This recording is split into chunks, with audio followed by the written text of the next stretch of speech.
this video, I'm going to be talking about COX, or cyclooxygenase 1 enzyme, and also the effects on toll-like receptor 4.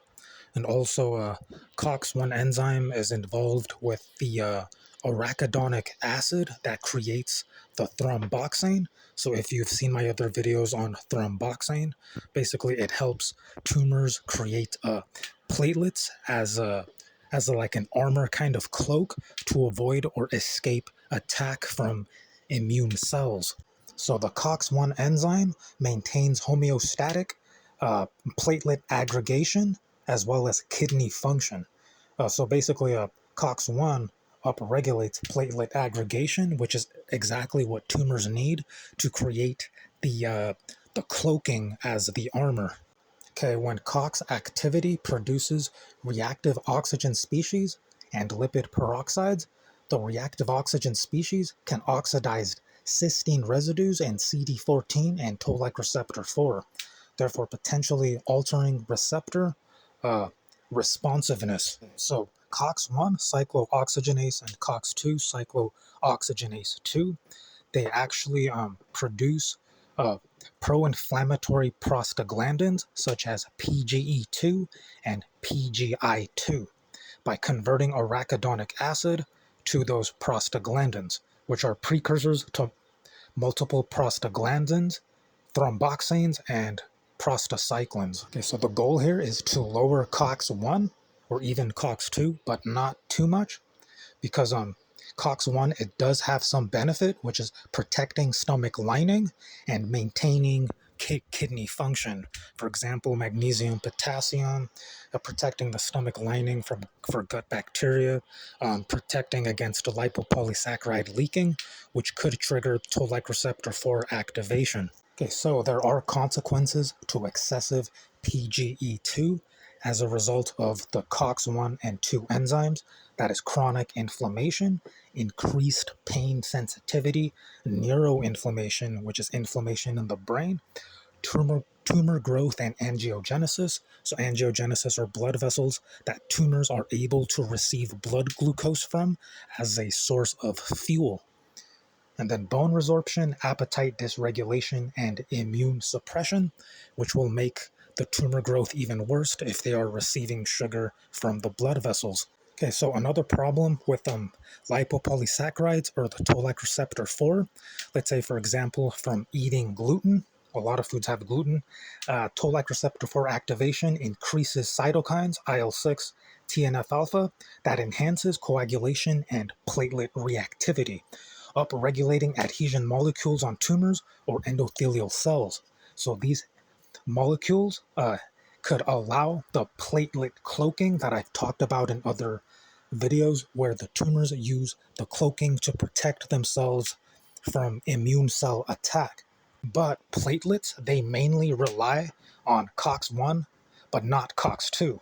So these situations, toll-like receptor 4 activation, gluten, LPS, also COX-1 mainly and not COX-2, could make platelet tumor interactions more likely.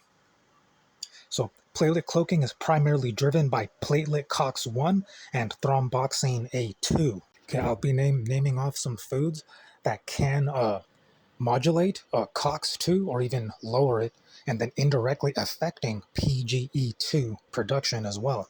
So some of these are macadamia nuts, high in monounsaturated fats, lowers COX-2, but doesn't mean that it's going to lower the platelet cloaking on tumors, since platelet cloaking relies on COX-1.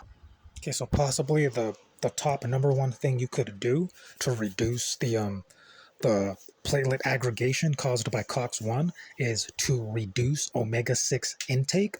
And a lot of foods in the grocery store are high in omega-6. For example, hydrogenated vegetable oils, if you look at the ingredients list, those are high omega-6.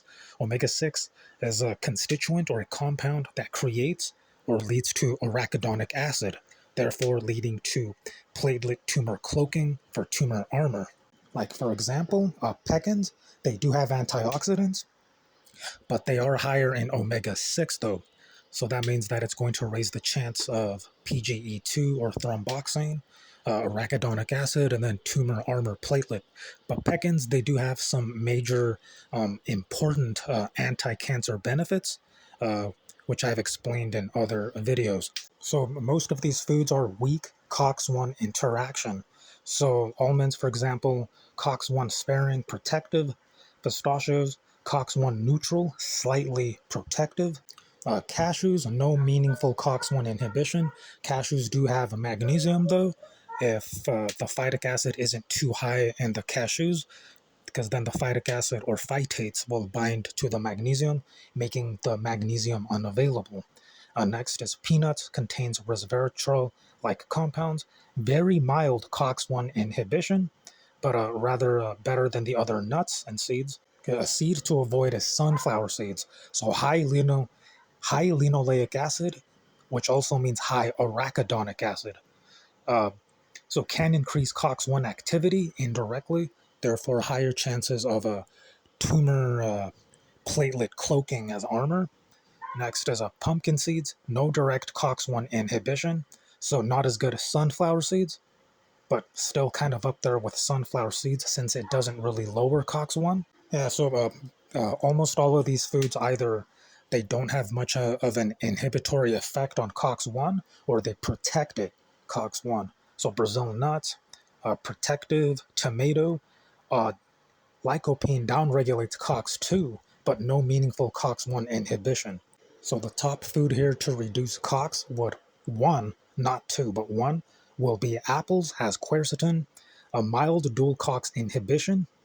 Uh, but in high doses, apples would be able to reduce COX-1. Apples is actually having a double whammy effect here against tumors because so first it's lowering COX-1 so that the tumors have a less chance of having the platelet armor cloaking, and at the same time, apples is also providing quercetin. Quercetin is an ionophore for zinc, so that zinc is better taken up into the cells and also via through the zip transporters that zinc goes through, but that's beyond the scope of this video. I'll have to cover that in a different video. But zinc is important for the thymus to make T cells, to train the T cells to battle cancer cells. So apples are having a dual double whammy effect.